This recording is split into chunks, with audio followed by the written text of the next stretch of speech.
RCB team value 16,000 ಕೋಟಿ ಅಂತ ಹೇಳ್ತಾರೆ. ಅದು ನಿಜನಾ?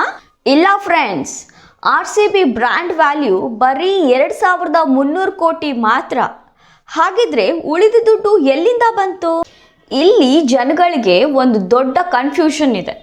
ಅದೇನು ಅಂದರೆ, ಬ್ರ್ಯಾಂಡ್ ವ್ಯಾಲ್ಯೂವೇ ಬೇರೆ, ಫ್ರಾಂಚೈಸ್ ವ್ಯಾಲ್ಯೂವೇ ಬೇರೆ.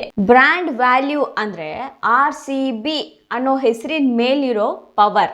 ಆ ಪವರ್ ಅಂದರೆ ಎಷ್ಟು ಫ್ಯಾನ್ಸ್ ಇದ್ದಾರೆ, ಎಷ್ಟು ಪಾಪ್ಯುಲಾರಿಟಿ ಇದೆ, ಎಷ್ಟು ಸ್ಪಾನ್ಸರ್ಸ್ನ ಅಟ್ರ್ಯಾಕ್ಟ್ ಮಾಡುತ್ತೆ, ಜೆರ್ಸಿ ಸೇಲ್ಸ್ ಎಷ್ಟು, ಸೋಷಿಯಲ್ ಮೀಡಿಯಾದಲ್ಲಿ ಹೈಪ್ ಎಷ್ಟು ಅನ್ನೋದೇ ಬ್ರ್ಯಾಂಡ್ ವ್ಯಾಲ್ಯೂ. ಸಿಂಪಲ್ ಆಗಿ ಹೇಳೋದಾದರೆ RCB ಆ ಹೆಸರು ಎಷ್ಟು ಪವರ್ಫುಲ್ ಅಂತ ಹೇಳೋದೇ ಬ್ರ್ಯಾಂಡ್ ವ್ಯಾಲ್ಯೂ. ಆದರೆ ಫ್ರಾಂಚೈಸ್ ವ್ಯಾಲ್ಯೂ ಅಂದರೆ ಎಲ್ಲ RCB ಟೀಮ್ದು ಬಿಸ್ನೆಸ್ ವ್ಯಾಲ್ಯೂ.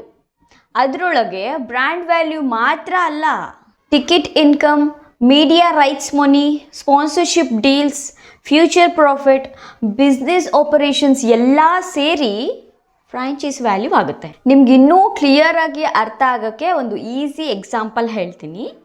ಎಕ್ಸಾಂಪಲ್ಗೆ ಮೆಕ್ಡೊನಾಲ್ಡ್ಸ್ನ ಇಮ್ಯಾಜಿನ್ ಮಾಡಿ, ಆಯಿತಾ? ಬ್ರ್ಯಾಂಡ್ ವ್ಯಾಲ್ಯೂ ಅಂದರೆ ಮೆಕ್ಡೊನಾಲ್ಡ್ಸ್ ಅನ್ನೋ ಹೆಸರಿಗೆ ಇರೋ ಪವರ್.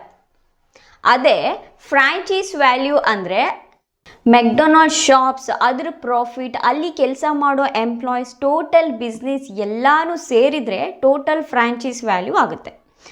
ಅದಕ್ಕೆ RCB ಬ್ರ್ಯಾಂಡ್ ವ್ಯಾಲ್ಯೂ ಸುಮಾರು 2,300 ಕೋಟಿ.